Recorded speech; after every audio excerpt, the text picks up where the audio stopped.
Welcome to achievers competitive study centre. আজকে আমরা voice করছি। ভয়েস সিজিএল, এমটিএস, সিএসএসএল এবং স্টেট গভর্নমেন্টের যে সমস্ত পরীক্ষা হয় সেই সমস্ত পরীক্ষার জন্য খুব ইম্পর্টেন্ট। আর আজকে যে ভয়েসটা নিয়ে কথা বলছি এটা ইম্পর্টেন্ট। সেই জন্যে আজকে এই ভয়েসে বিশেষ কিছু রুলস আছে, আবার আমি রিপিট করছি। দেখো, ভয়েস করতে গেলে কি করতে হবে না, সাবজেক্ট অবজেক্ট হবে, অবজেক্ট সাবজেক্ট হবে, মেন ভার্বের V3 হবে, যে টেন্সে আছে সেই টেন্সে হবে, আর কোনো সমস্যা নেই।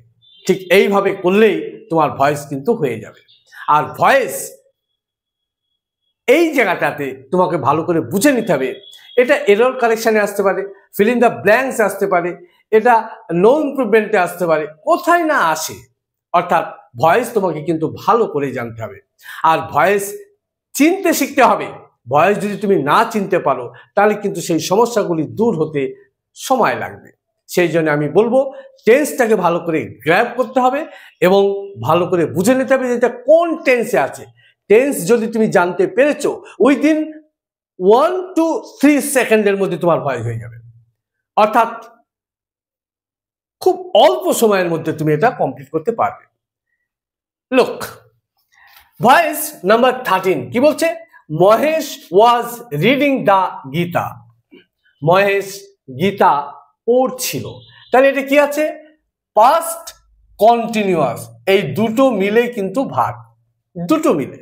তাহলে পাস্ট কন্টিনিউয়াস মানে which event was going in past or running in past, অতীতে যে ঘটনাটা চলছিল।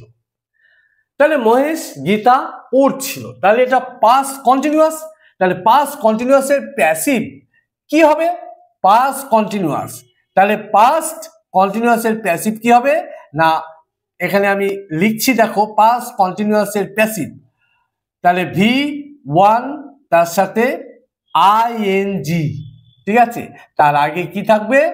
হয় এখানে ওয়াজ থাকবে, নাই ওয়্যার থাকবে। তাহলে এইটার প্যাসিভ কি হবে? তাহলে পাস্টে রাখতে হবে আমাকে। আর এর ফরমেশন হচ্ছে ওয়াজ থাকবে, ওয়্যার থাকবে, একটা ওয়াজ এর পর তোমাকে V1 ING নিতেই হবে। অর্থাৎ ING, শুধু ING তো নিতে পারবে না, তার জন্য তোমাকে সাপোর্টিং বি নিতে হবে। বি তার সাথে ING হলো, তাহলে বিং প্লাস মেন ভার্বের V3। অর্থাৎ প্যাসিভের মেন ক্যারেক্টার V3, প্যাসিভের মেন ক্যারেক্টারই হচ্ছে V3। তাহলে V3 ছাড়া কিন্তু প্যাসিভ হবে না।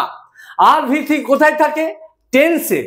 টেন্সে মাত্র 3টে জায়গায় থাকে, present perfect, past perfect, future perfect. আর কিন্তু কোথাও V3 থাকে না অ্যাজ এ মেন ভার্ব। তাহলে এখানে আমরা মেন ভার্ব হিসাবে এখানে V3 পাচ্ছি, মানে প্যাসিভ। তার আগে দেখো এটা আমার এরকম পাস্ট কন্টিনিউয়াস, ওয়াজ ওয়্যার V1 ING, এখানে এটা হচ্ছে V1 তার সাথে ING। তাহলে ক্লিয়ার হয়ে গেছে। এইবার আমরা দেখে নিই যে এখানে ওয়াজ ওয়্যার বিং V3 কোথায় আছে।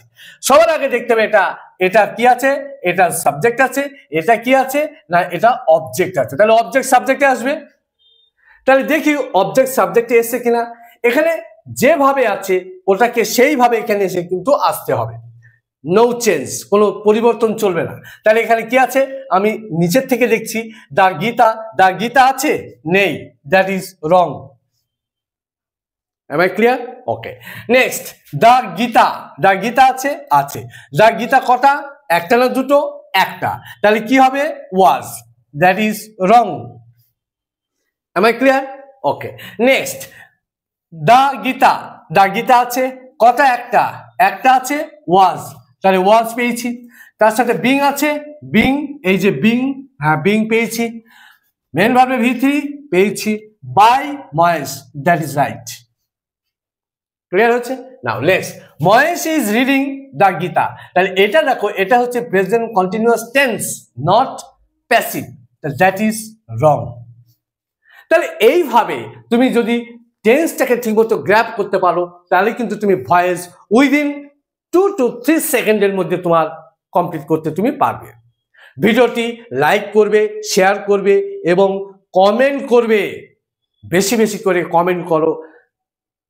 দেখো এটি ঠিক হচ্ছে কি না, তুমি বুঝতে পারছো কি পারছো না।